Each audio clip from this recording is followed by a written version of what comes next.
I was happy for him. I mean, you know, you understand the situation. I understand whatever Trey does, the eyes are going to be on him. So, you know, I don't want him to have that pressure, but that's also the reality of this business. This week, I thought he came out much more locked in, more comfortable. Thought we had a chance to start early, pretty fast, and we didn't.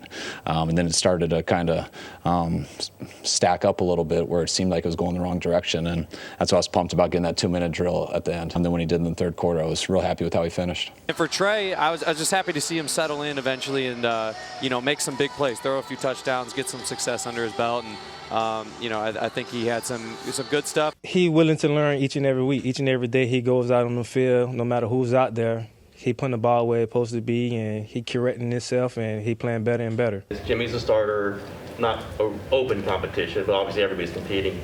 Has anything done much to change that dynamic as you go into the third preseason game? No, I haven't seen that. Are you going to make an announcement? Is Jimmy Garoppolo your starter week 1? No, I'm not making that announcement. Let's try though. Whenever I feel like it. Tonight's not that night. Not tonight. When will you name your week 1 starter? When? It's hard for me to give a date when it's based off of when we know, when we feel like naming it. So whenever that happens, but I promise it'll be by that Sunday. All right. All right, we got to get insights from a former NFL player, Lorenzo, Neal. Were you surprised by anything you saw tonight, or was it pretty much what you expected? Well, it was pretty much what I expected, Vern. But what I did like, I liked that you seen that Jimmy G got to play a little bit longer today. You saw him on a 15-play drive. You like to see what he was doing. He showed some athletic ability. How about that move? Him stepping in the pocket. Yeah, the little juke at the offensive line. Yeah, there's a gain of 10 yards for Jimmy G. Absolutely. Didn't end it well. You like to see him put that ball a little lower. If that ball's thrown lower, they'll continue that drive, and they probably score a touchdown. But I did like to see what they were able to do. He went through his reads. You saw him with his progressions. You saw even Kyle Juszczyk on that third down. He picks up 10 yards, sits between the two, reads man in zone. You know, boom, the ball comes out of Jimmy G's hand. So I thought they showed that they can have a consistent and sustainable drive. And then we saw a few starters wedged in there a little bit more this game. And then speaking of that, Trey Lance comes in, and he gets to play with the ones for a while. Yeah, everyone's been talking about Trey, you know, Trey Day.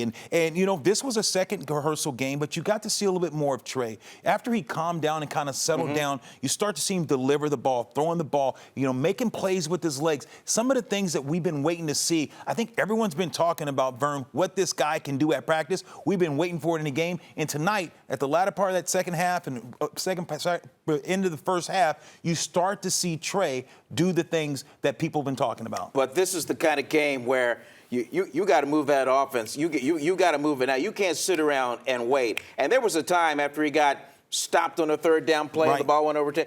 We looked at each other and went, he's just not ready. And that was before the long gain that set up the first touchdown. Oh, without a doubt. And, Vern, we all see that. You see a young man out there pressing. You know that everyone's expectations is high for young Trey. And you saw him overthrow Debo. You saw a wide-open guy coming across the middle, overthrows him, throws behind. And you saw him to some of the interceptions. Ill-advised interception. So Trey's going to have to continue to develop, and he will. This guy's a rookie, and you got to realize he only played, one game his senior year? So he hasn't probably played really football in during their 2 years. Been a lot of belly aching on the radio waves, Twitter. Everybody says, we want Trey to start. We want to see him play. All right, you want to see him with the ones? You saw him with the ones tonight, and it's Jimmy G's team in offense for now. It is Jimmy G's team, and Trey understands that. And I think that's great that Kyle Shanahan keeps pushing him out there because, hey, what happens if Jimmy gets injured? We talked about that, Vernon. If he gets injured, Trey's going to have to step up and play. So you want to go through these growing pains now.